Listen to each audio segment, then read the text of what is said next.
Cleanliness matters. You can have the best decorated house. You can have the most updated appliances, great speakers. None of it matters if they find dust or if they feel uncomfortable. So a hallmark of our business that we were made sure to get right from the beginning was the cleanliness part. Welcome to the Vacation Rental Show. This is your essential playbook to grow and scale your vacation rental business with advice and insights from the best in the biz. I'm your host, Lynell Gordon. Welcome to the Vacation Rental Show. I'm Lynell Gordon, your host, and today I'm very excited to have Anne-Marie O'Rourke with us, and she is the owner of Sandpiper Management and Vacation Rentals, and they're a boutique property management company outside of Charleston, including Kiowa Island and Seabrook Island, and she is known for her hands-on approach to the business and exceptional attention to detail, which is really exciting, Anne, I got to tell you. So she blends like strategic leadership, strong communication, and hospitality-driven mindset to create memorable experiences for her guests while giving her homeowners peace of mind. Welcome, Anne. I'm really excited to talk to you. Thank you so much. Likewise. Thank you for having me on the show. So I want to ask you, you bought this company, you had business experience, but you bought this company already established in some way and then grew it. So my question to you is this: what advice would you give to property managers who want to grow their property management company? I think it's an overwhelming question. For sure. 100%, I give you that. I think they need to start with a good place to start is, why did you want to do this work? What makes you love this work? Because it's grueling work. It is demanding work. It requires attention to detail, as you said. And you really want to focus on, what can I offer my clients? Why do I want to do it? And how can I do it a little bit differently? Like, what's unique? Where's my fingerprint on all of this? And the longevity of that. So what do you think is the most overlooked aspect of property management for people who are working in it every day and looking to grow their business? What do they overlook detail-wise that they should really concentrate on to make their guest stay like more memorable, or whatever you think? Sure. I think a lot of our owners pay attention to the decor and the furnishings of their home, all the amenities they offer, and none of that really matters if the property isn't clean. Cleanliness matters. You can have the best decorated house. You can have the most updated appliances, great speakers. None of it matters if they find dust or if they feel uncomfortable. And once someone finds something unclean, they start looking for other issues. So a hallmark of our business that we were made sure to get right from the beginning was the cleanliness part. My dad was in commercial cleaning for about 40 years. I had a good standard of what cleanliness requires. I think there's a difference between something looking clean or made to appear clean and really clean. So having the best cleanliness enhanced practices is really important to us. So that would include, we're at the beach, bare feet, checking the floors. That's not only vacuum, they're mopped really well. Getting on the floor and making sure it's clean under the beds. We launder all our comforters. This is really important for every stay. So, no one wants to pull up a comforter to their face and not know when the last time it was laundered. So all those practices are really key. We travel a lot. My husband refuses to ever use anything that's on the bed comforter-wise. Yes. But I say to him, sweetheart, really, they do wash them. They do clean them. They have to. He's like, I'm not sure. Are you sure? I'm like, no, I didn't see this particular comforter being cleaned, but that's a good standard practice. So I think that's really good advice. Cleanliness, I love the fact that you said it's important for a couple of reasons. Number one, people want to stay in a clean place, not just something that looks clean, but something that is clean. But you said something really that's profound. When people find their place is dirty, they have a tendency to nitpick everything else. Is that the truth? It is the truth, right? You go down that rabbit hole. Yes.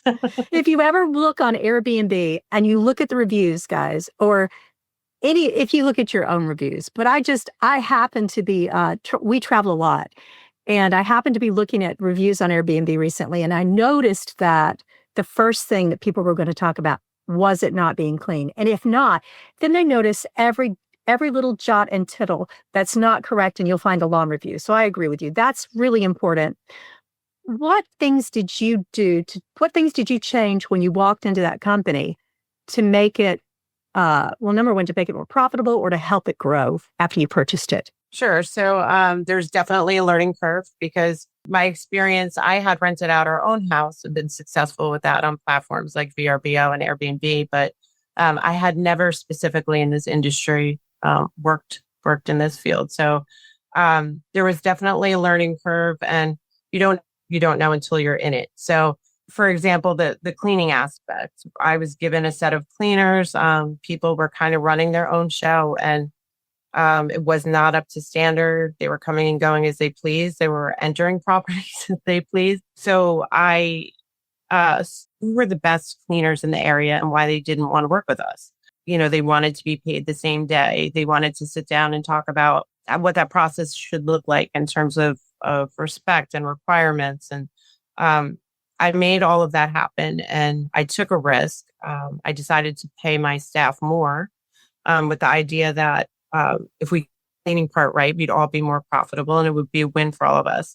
I made a change. Everybody that was employed was no longer our cleaning teams. I replaced the cleaning teams with incredible local staff. And I'm happy to say a lot of our staff is 6-7 years or more. And we all employ the same practices. There's uniformity in our work, and they really care about their work. So the cleaning teams that work on a house are usually the same ones that go into the same houses, and everybody takes pride and ownership of the work we do for our owners. And that directly affects your reviews, I'm sure. It does. And we're really proud to see often people write, this is the cleanest property I've ever stayed in. Cleanliness is mentioned all the time in reviews, and the reviews are so powerful and certainly the best compliment you can get. For sure. What's been one of the most challenging decisions you've had to make as the owner? So that's a great question. I think you have to hit the right balance between a focus on owners and a focus on guests. So I think a lot of times we focus upon the guest experience and sacrifice our relationship with our owners to different extents. I think we've hit a really nice balance of our loyalty to our owners and what they expect of us, and maintaining our relationships with them and building relationships with guests at the same time, that it's a win for everyone and everyone's happy. And I think part of the way we do that is setting expectations that are realistic, and talking about custom goals. Like, we're not a one size fits all property management. Some owners live in their house half the year and rent it half the year. Some people want to rent the heck out of it to make a profit and do well. And other people, their number one concern is how well cared for is my home, which is a very legitimate question. So, protecting our owners and advocating for them, and at the same time advocating for our guests and creating experiences, spending a lot of money to stay here that we appreciate that and want to build the best memories for them as possible. So, given your deep background in cleanliness, talk to me about, what do you think is the most overlooked detail that's important in cleaning a vacation rental that you said, oh, that's got to change, other than the comforters? I agree with the comforters. That's an excellent point, guys. Just incredible. But is there something else that you went, wow, this really needs to change and it needs to happen? Sure. So, and I think when a lot of talented cleaners come to us, they all have different practices and people do things different ways, which we appreciate. But there's certain things we always need to do well. So I think two things. I think the floors are so important. As I mentioned, in a beach community, people are in their bare feet. Having a floor that appears clean is not enough. You really need to have it well mopped. There's sand, there's dirt. Floors are key. Also, I think from the moment the guest steps out of their vehicle to check in, you're making an impression. So people may clean the inside of the property, but you need the stairs swept off. You need it to smell clean, not over perfumey, but it needs to be clean. Something we do, which a lot of businesses do as well, is have an inspector go in, turn on a light inside and outside, set the music on the TV, adjust the temperature, and just make sure it looks the way you would want it to look when you enter a property for your stay. I love that. I think that's important too. I am very happy that you mentioned the floors because my first thought was there's always sand. If you're not, and you're right, we're in our bare, they're in their bare feet when they come into the house and they want it to be clean. So, let me ask you this. So I was very interested to find out about you, Anne, that you also have done freelance writing, and you've been published in like the Huffington Post, Mind Body Green, and Thrive Global, and lots of other things on topics that cover everything from current events to family life and parenting. Tell me, what do you see missing in our industry in property management as far as those types of advice outlets? So I think it's really important to have our own personal stamp on the work we do. And I think there's no substitute for that. And the long game on all of this is building relationships. So building relationships with our owners, building relationships with our colleagues. And we're not all competitors. There's enough for us all to win. And what can I learn from you? What can I learn from other people in the industry? All of that matters. And I think having honest conversations about the real details of everything and how we could do the smaller things better, like slowing down and just making sure we get it right in certain areas is so important. What about your communication with your owners and your guests, considering the fact that you are a writer? What did you find when you bought this company? What did you find that was missing in that communication? Sure. That's a great question. I think, and I've learned, even if you don't have the right answer, like sometimes owners will ask an answer that I really don't know in that moment. It's important to always get back to them right away and say, even if you just say, hey, I'm looking into it. People just want to know that connection remains open. Communicating with them on the STR law changes, communicating with them on this is what's you're to expect for the upcoming year. And these are some obstacles we're facing. And these are some great new challenges. And I think we can move into this midterm market and all those things. So we continually communicate with our owners and we run new ideas by them. Like I want them to buy into the process.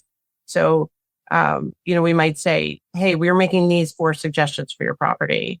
Let us know what you think. And the same with guests, that I think clear communication, even prior to their arrival, building a relationship. These are the expectations. If you're, a college student throwing a party, this probably isn't the island for you. And there are great places nearby for that. But setting clear expectations, and it helps to create a better experience for everyone. You'll send all of them down to Myrtle Beach. Yeah. Or Cherry Grove. Let's send them to Cherry Grove. I don't know that my friend Brady would appreciate that one because he has houses there. But when you talk about communication with your homeowners and having that personal communication, what are some of the things that your homeowners have reached out to you, homeowners that you took over when you bought the company? What have they said to you about your management or ownership? I think owning a home here or owning a villa, it's one of the most expensive things that someone's going to own in their lifetime. And I appreciate that fact and realize, they're putting it in our hands. So there's a lot of trust involved, and communication is really the backbone of instilling that trust, that we are your eyes and ears, we're your boots on the ground, and I'll let you know what's going on in your home. I believe transparency in the process. Monthly they get their billing statement. There's no surprises. If there's a repair to be done, they understand what it costs. There's no mystery of, something broke and what's this mystery amount. I think that matters. And also customizing, like we said, their goals. Everyone has very different ideas of what they want for their home. And if we have that conversation before it hits the rental market, and as it progresses, people's goals change. People want different things. Some people plan to move down here permanently into the home. Some people move on and decide they want to sell it. There's all different things in between. So communicating with them on those things really matters. So you have a boutique. It's been described as a boutique property management company. Tell me how that differs from, say, a large scale business that they have, 20 miles from you, those big Sure. ones that they have down that way. So how is yours different? Yeah. So even when I was a rental owner and I shopped out who was going to help me with my home, I was told, hey, this is how we do it and see if it's a fit. So I think our approach is different in that we have an idea of 5 different ways or 6 different ways it can look. Tell me what you're looking for and we'll see if it's a fit, honestly. So, we appreciate there's all different types of scenarios and we're very clear on what we can't do, that we know what we do best and what models, like are all in one management. Like I don't want to just do housekeeping and not do the rental piece. Like we understand how, if we're handling it all, we communicate better as a team. So we're very honest about what we can't do, but at the same time, it's custom. The Vacation Rental Show is proud to partner with Lynbrook, the experts in vacation payment solutions. Their comprehensive platform features guest ID, authentication, and mobile wallet support while directly integrating into your reservation system. With decades of experience, Lynbrook provides unmatched expertise in integrated homeowner payments, chargeback mitigation, and fraud protection for both you and your guests. Contact them online at lynbrookgroup.com to learn more. So tell me what your favorite part of the management is. What's your favorite part of managing your company?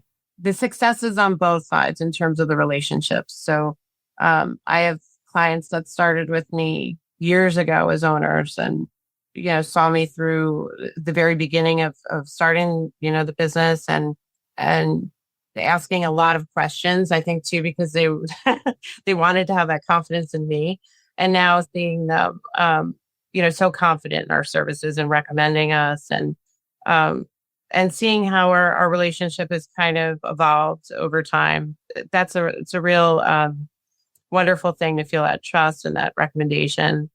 And on the guest side too, seeing people start out coming, for the first time and the wonderment with the first visit and then coming annually and asking for recommendations and then bringing additional family. Like that's what it's all about to us. And then saying, hey, can you recommend a realtor? We're interested in, coming here all the time. So that's a really nice thing to witness.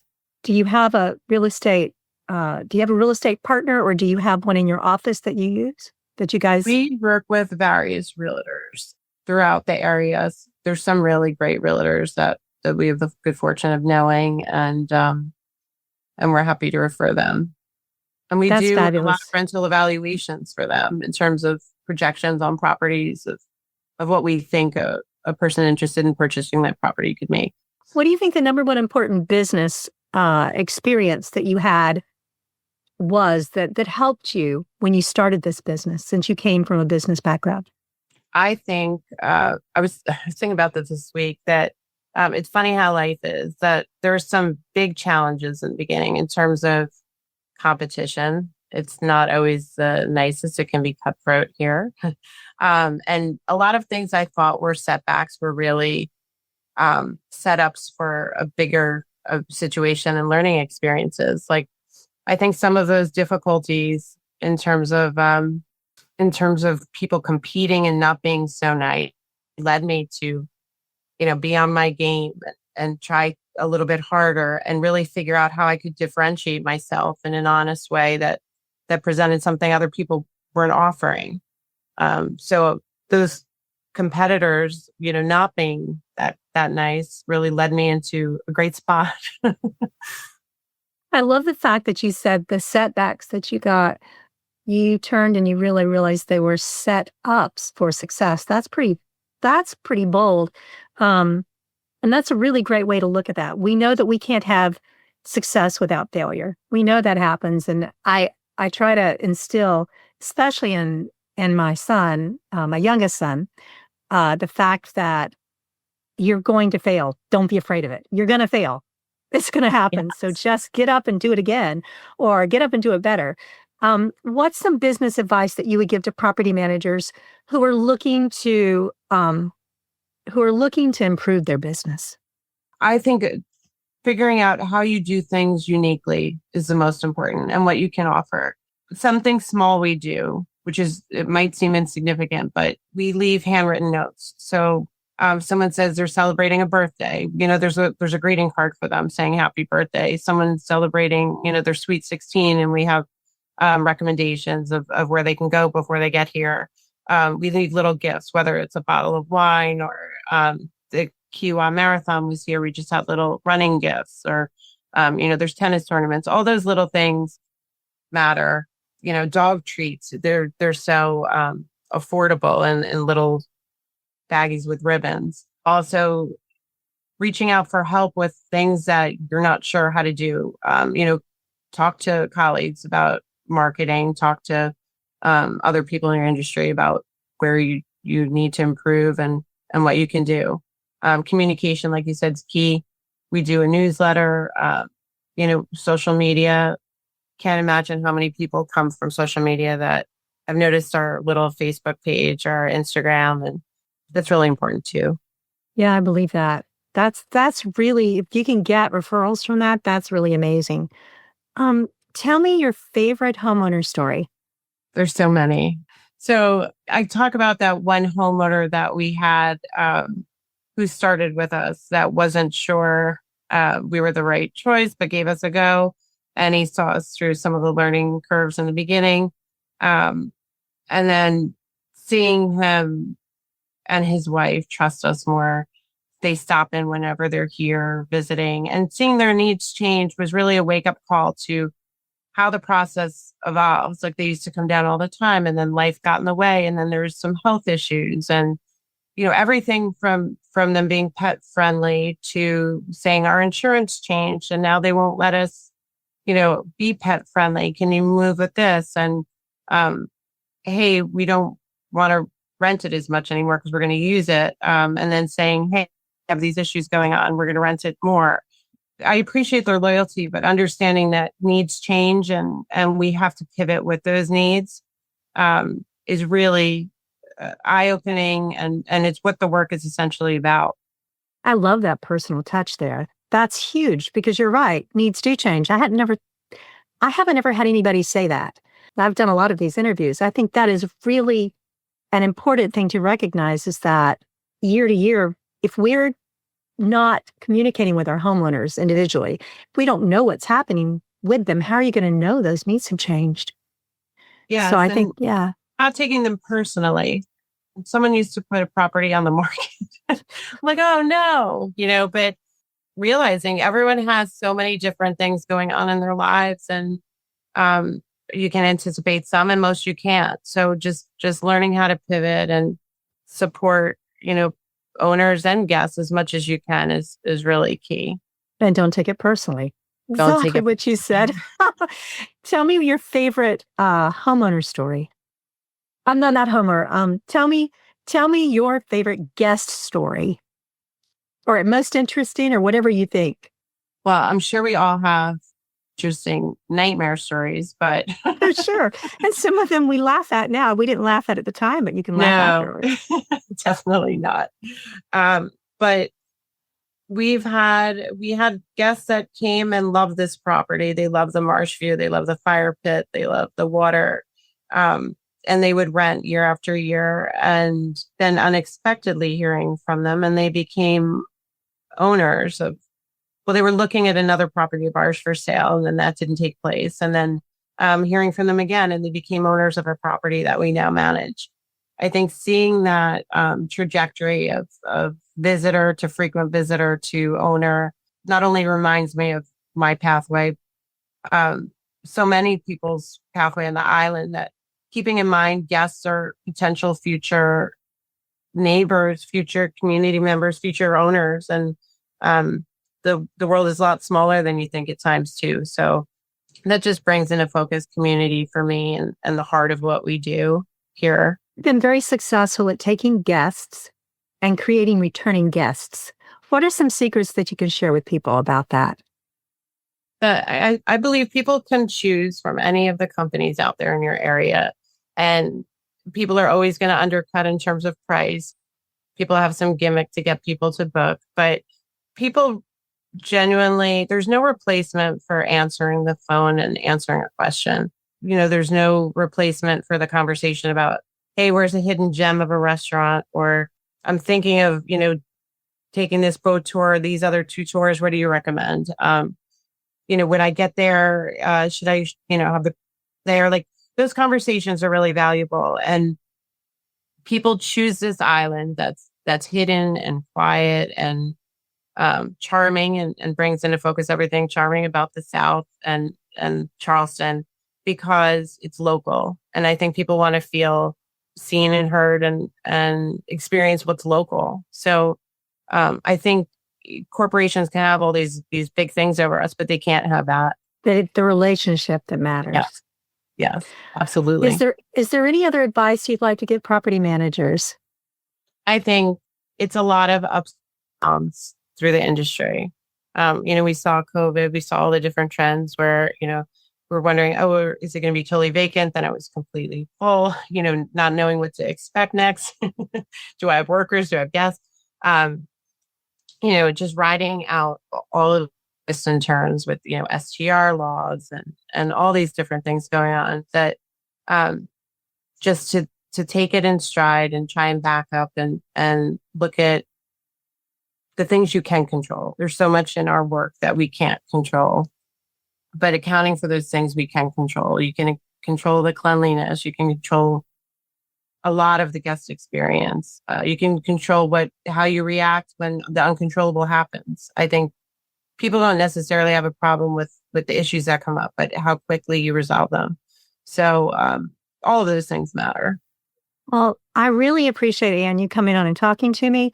You have one of my favorite areas of the world that you work in. I love that area, and I wish you the very best going forward. And thank you for being willing to share with people your advice for growing property management company. You've done an amazing job, and I know that you do it because you love it. You can tell that your passion comes through. So thank you for that.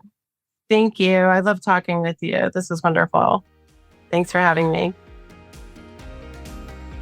This episode of the Vacation Rental Show was brought to you by Lynbrook. To find out more about how Lynbrook Group can help grow your vacation rental business, visit lynbrookgroup.com. Make sure to search for The Vacation Rental Show in Apple Podcasts, Spotify, and YouTube, or anywhere else podcasts are found, and hit subscribe so you never miss an episode. On behalf of the team at Inhabit, thanks for listening.